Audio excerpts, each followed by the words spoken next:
आज हम पढ़ेंगे निर्देशांक ज्यामिति के बारे में। संख्या रेखा के बारे में पहले की कक्षाओं में पढ़ चुके हैं। तो यहाँ पे हमने एक x डैश एक रेखा खींची है, जिसके बीच में एक बिंदु 0 कर दिया। दाएं तरफ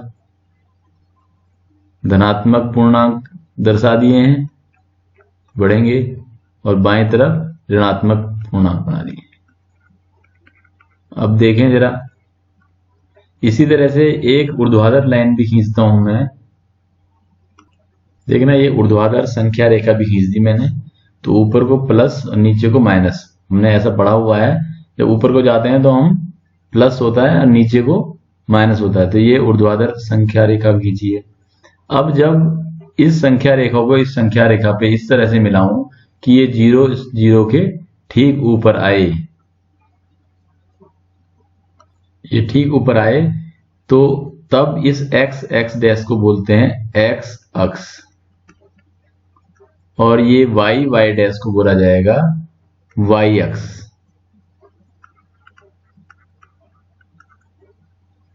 और ये जो बिंदु है ये हो जाएगा मूल बिंदु, जिसे कहते हैं मूल बिंदु।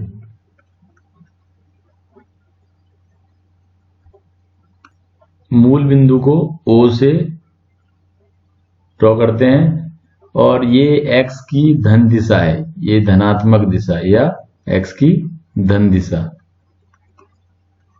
और ये x अक्ष की ऋण दिशा है।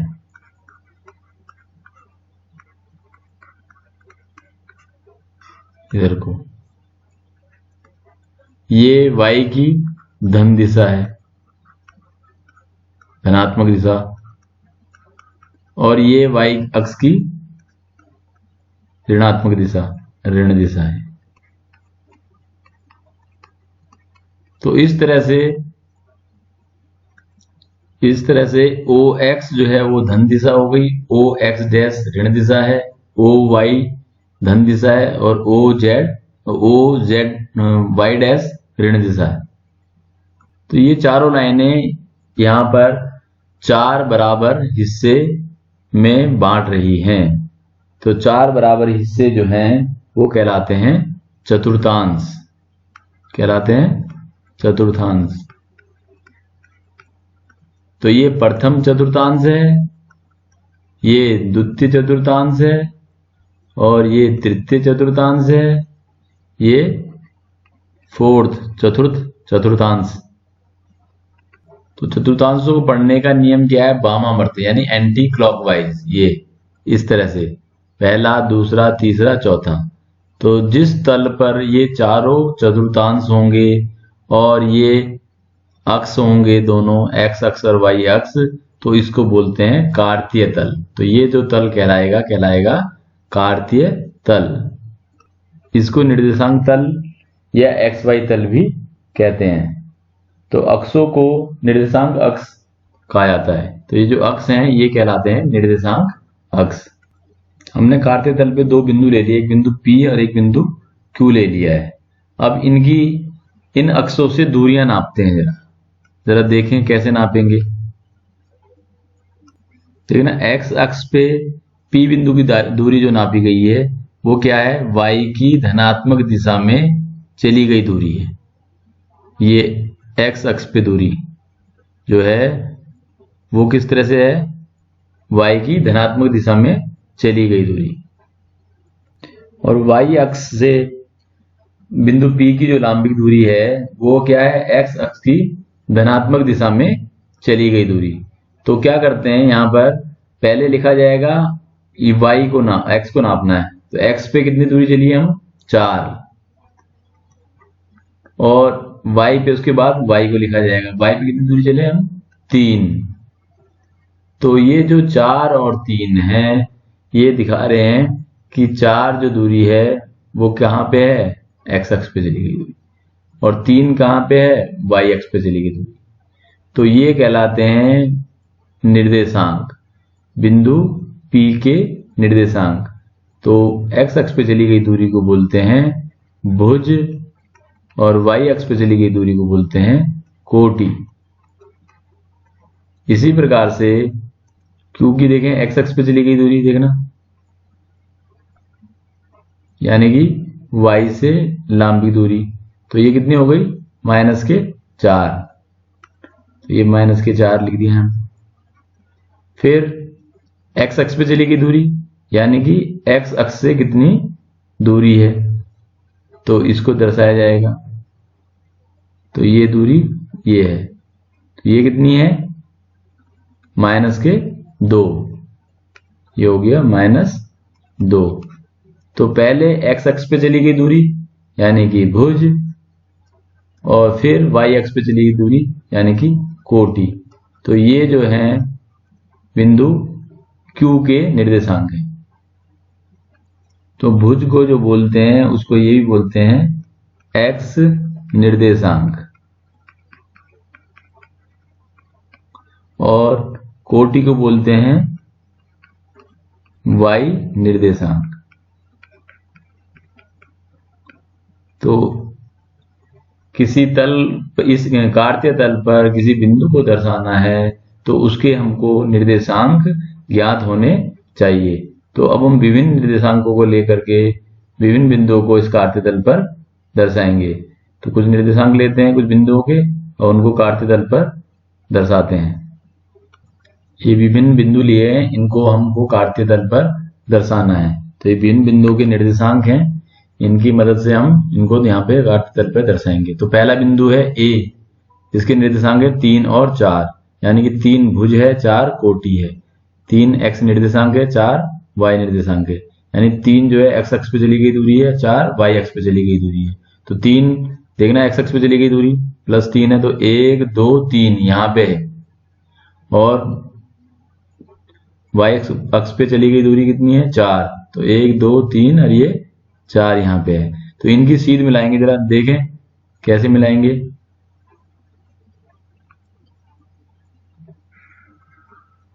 ये हो गया और इधर से इधर हो गया। तो जहां पे ये काटेंगे वो बिंदु हो जाएगा A बिंदु।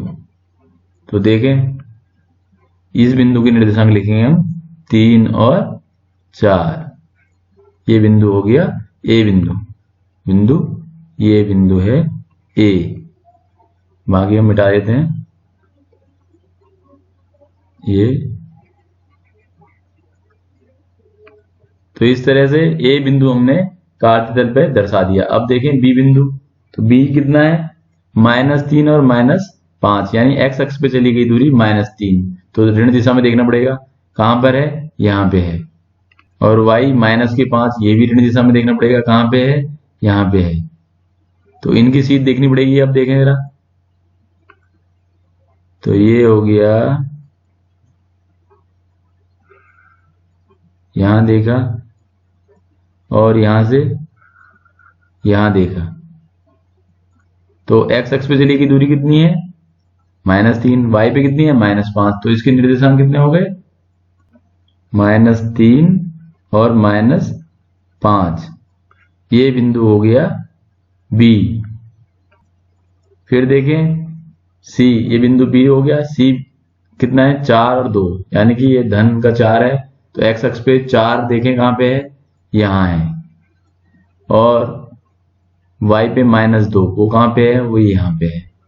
तो इनकी सीध मिलानी पड़ेगी, जरा देखें 4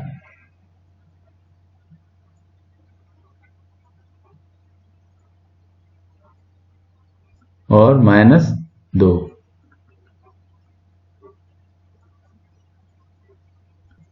तो ये C बिंदु दर्शा दिया।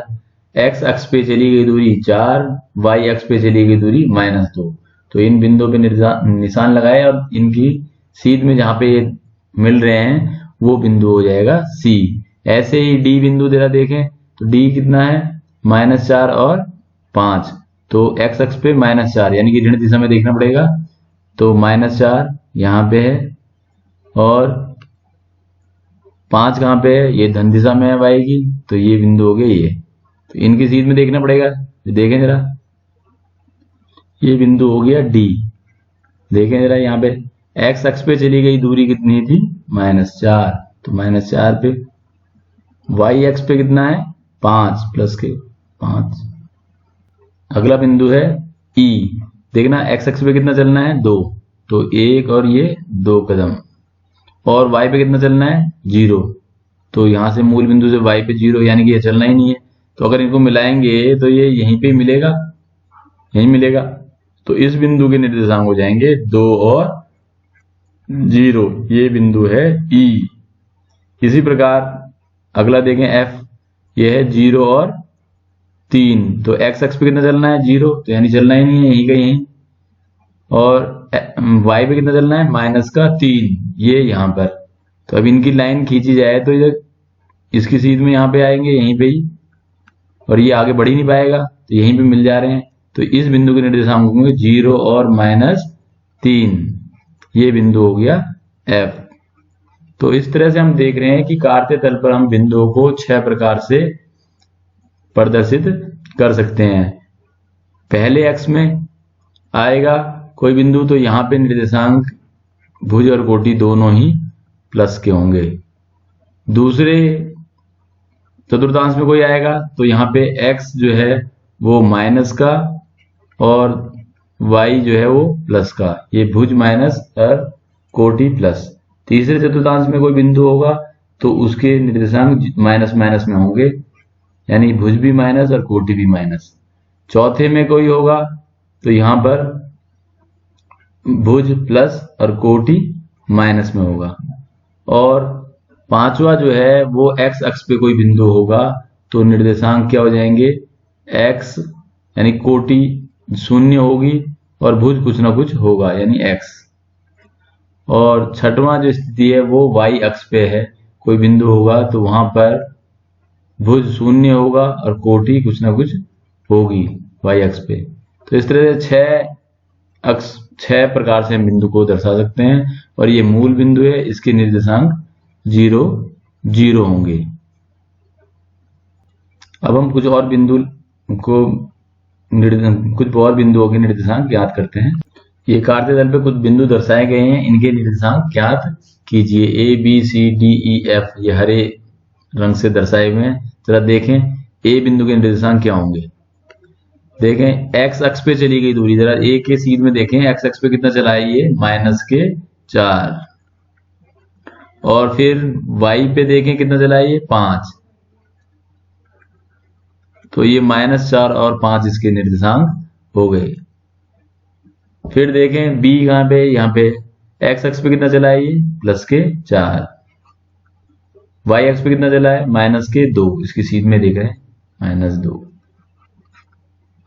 ये बिंदु के निर्देशांक। फिर C में देखें जरा, x अक्ष पे कितना चला है ये 3, इसकी सीध में, y पे कितना चला है 4, इसकी सीध में, तो x अक्ष पे 3 y में 4, यानी भुज हो गया 3, कोटि हो गई 4।